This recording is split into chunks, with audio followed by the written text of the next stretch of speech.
और ground zero पर, क्योंकि प्रणय वहां से ताजा अपडेट भी हमें दे रहे हैं। प्रणय, क्योंकि अब बातचीत की टेबल तक तो कम से कम दोनों देश पहुंचे हैं, खबर ये आ रही है कि दोनों देशों के प्रतिनिधि पहुंच चुके हैं, उससे जुड़ी हुई कोई जानकारी मिल रही है क्या?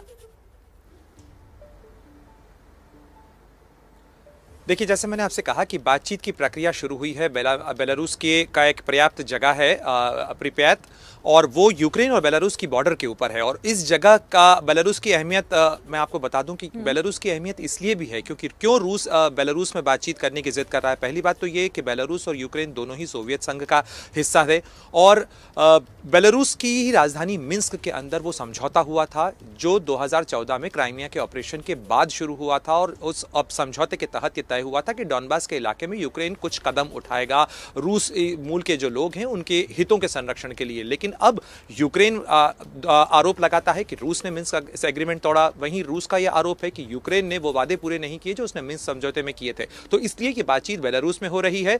राष्ट्रपति व्लादिमीर ज़ेलेंस्की ने बेलारूस के राष्ट्रपति अलेक्जेंडर लुकाशेंको से बातचीत की और उसके बाद ही उन्हें यह कन्वे किया कि बातचीत के लिए यूक्रेन के प्रतिनिधि पहुंच रहे हैं। बिना किसी शर्त के ये बातचीत हो रही है।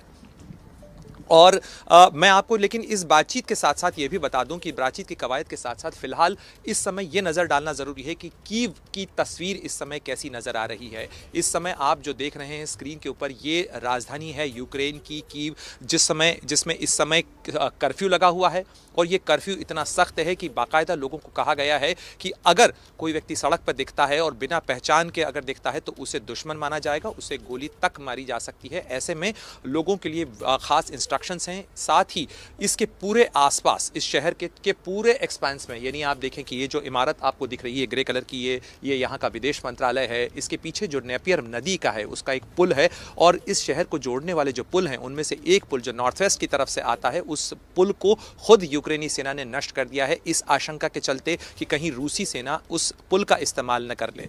इसके अलावा इस शहर के तमाम एक्सपेंस के ऊपर इस समय ऐसा सन्नाटा छाया हुआ है जैसा शायद इससे पहले कभी न रहा हो। इस सन्नाटे की बहुत बड़ी वजह यह है कि इस शहर के चारों तरफ जो है वो लगातार लड़ाई भी चल रही है, अलग अलग मोर्चों पर लड़ाई चल रही है। चाहे वेसेलिकीव एक जगह है जो यहाँ से 30 किलोमीटर की दूरी पर है, और ये देखिए मैं जब लाइव दे रहा हूँ उस दौरान भी धमाकों की आवाज़ लगातार रह कर आ रही है। हमने आसमान के अंदर जो बमबारी है उसकी भी तस्वीरें कैप्चर की हैं अपने कैमरे पे, और इसके अलावा जो कॉम्बैट एयर पेट्रोल होती है विमानों की, वो भी दूर से देखी जा सकती है। इस कॉम्बैट एयर पेट्रोल के अंदर लगातार चैफ जो होते हैं वो फायर किए जाते हैं ताकि कोई हीट सीकिंग मिसाइल अगर फायर की गई हो तो वो इससे डिस्ट्रॉय हो जाए। तो कुछ इस तरीके की तस्वीर फिलहाल नज़र आ रही है।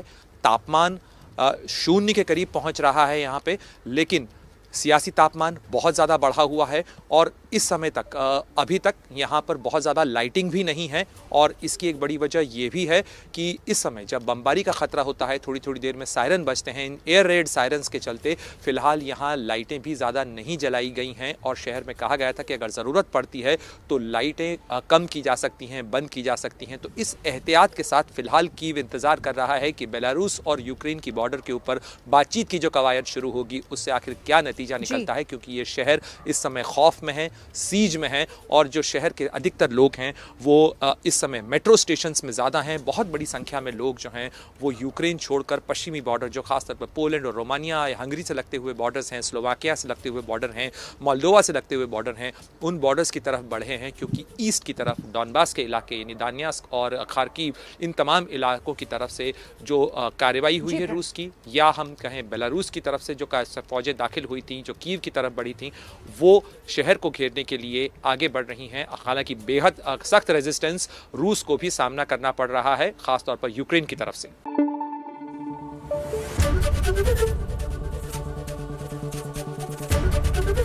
एबीपी न्यूज आपको रखे आगे।